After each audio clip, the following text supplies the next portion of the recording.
हरिओम दोस्तों, कैसे हैं आप सब। मैं सनातन धर्म का एक छोटा सा अंश हूँ। मेरा नाम है अमित पंडित।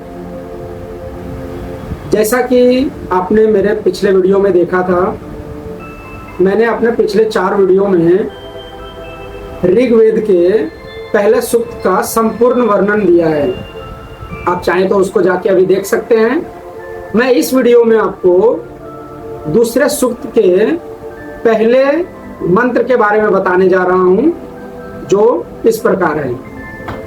वायवा याहि दर्शते में सोमा अरंकृतः तेषाम पाहि श्रुधि हवम। जैसा कि दोस्तों आपने द्वितीय सूक्त का तीसरा वर्ग का पहला मंत्र सुना। इसके पहले मैं आपको इस मंत्र का वर्णन बताऊं, उसके पहले मैं आपको बताना चाहता हूं कि पहले सूक्त में हमारे आराध्य हमारे ईश्वर ने हमें भौतिक अग्नि के बारे में बताया था, जो हमारे कलाओं के बारे में था। और इस सूक्त में जो दूसरा सूक्त है, उसमें हमारे आराध्य ने हमें भौतिक वायु के बारे में बताया है, जो आयु हमारे जीवन के लिए अत्यधिक जरूरी है, तथा इस वायु के बगैर ना हम किसी तरह का स्वर का उच्चारण कर सकते हैं, ना ही किसी प्रकार की ध्वनि को सुन सकते हैं। इतने महत्वपूर्ण वायु के बारे में हम इस सूक्त में इसकी वर्णन करेंगे। जैसे कि इस मंत्र में हमें हमारे ईश्वर बता रहे हैं कि जिस प्रकार उनके भौतिक वायु से सभी जीव जंतुओं का, मनुष्यों का पालन पोषण हो रहा है, जो कि ये वायु उनकी ही देन है। ठीक उसी प्रकार हम अगर किसी स्वर को अपने मुख से निकालते हैं या किसी ध्वनि को सुनते हैं, उसके लिए भी हमें वायु की बहुत ज़्यादा आवश्यकता होती है। उसके बिना हम ना कुछ बोल सकते हैं, ना सुन सकते हैं, ना ही इस पृथ्वी पर हम जीवित रह सकते हैं। तो इस मंत्र के माध्यम से हमें हमारे ईश्वर ने इसी भौतिक आयु की इम्पोर्टेंस के बारे में बताया है, जो हमारे जीवन के लिए भी बहुत अत्यधिक उपयोगी है, तथा हमारे स्वर के लिए भी और हमारे श्रवण शक्ति के लिए भी बहुत उपयोगी है। इस मंत्र के माध्यम से ईश्वर हमें यह बताना चाहते हैं कि हमने जो भौतिक आयु का उत्सर्जन किया है, उससे आप जो अपने मुख से स्वर निकालें, वो ईश्वर के प्रति बताए हुए जो हमारे उच्चारण होते हैं, उनके बताए हुए रास्ते के हिसाब से होना चाहिए, तथा आप जो सुने वो भी आपके लिए उपयोगी हो तथा आपके सहकर्मियों के लिए भी उपयोगी है। इस मंत्र के माध्यम से हमें ईश्वर यही बताना चाहते हैं। अब हम चलते हैं दूसरे सूक्त के तीसरे वर्ग के दूसरे मंत्र की ओर, जो इस प्रकार है। वायः उक्थे हिर्जरन्ते त्वाम रक्षा जारितारः सूत सोमा अहर्विदः।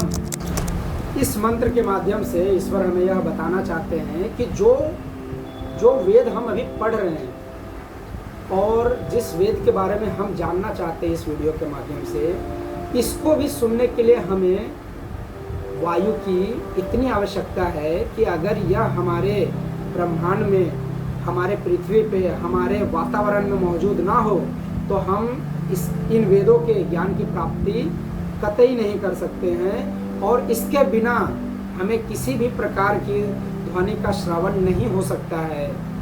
दोस्तों, अब हम चलते हैं दूसरे सूक्त के तीसरे वर्ग के तीसरे मंत्र की तरफ, जो इस प्रकार है। वायो तव प्रवृंच धेना जिगाति दाशुषे उरुचि सोम पीयते। इस मंत्र के माध्यम से ईश्वर हमें यह बताना चाहते हैं कि जिस भौतिक वायु की उपस्थिति से हमारे स्वरों और ध्वनियों का उत्सर्जन हुआ है, उससे हमें हमारे फलों की प्राप्ति उसी माध्यम से होती है, जिस माध्यम से हमारे मुख से वाणियाँ निकलती हैं।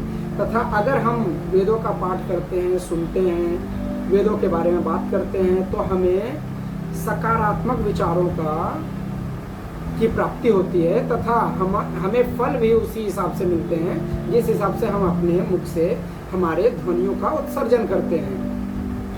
अब हम चलते हैं द्वितीय सूक्त के तीसरे वर्ग के चौथे मंत्र की ओर, जो इस प्रकार हैं। इंद्रवायु इमे सुतः उप प्रयोभिरागतम इंदवो वायुशंति ही।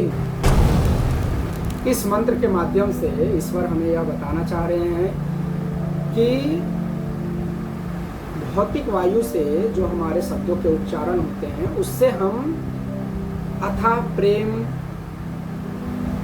बहुत सारे गुण तथा बहुत सारे ऐसे विचार जो हमारे लिए उपयोगी हैं उन्हें हम प्राप्त कर सकते हैं। लेकिन अगर हमने इस भौतिक वायु का अपने मुख से उच्चारण शब्दों के लिए अगर गलत इस्तेमाल किया या हमने इसका प्रयोग कुछ गलत विचारों के लिए या गलत भावनाओं के लिए किया तो उसका भी प्रभाव ठीक उसका ऑपोजिट पड़ता है। जैसे कि अगर हमें कुछ सकारात्मक चीज़ प्राप्त होने वाले होते हैं उस जगह पे हमें नकारात्मकता की प्राप्ति होती है।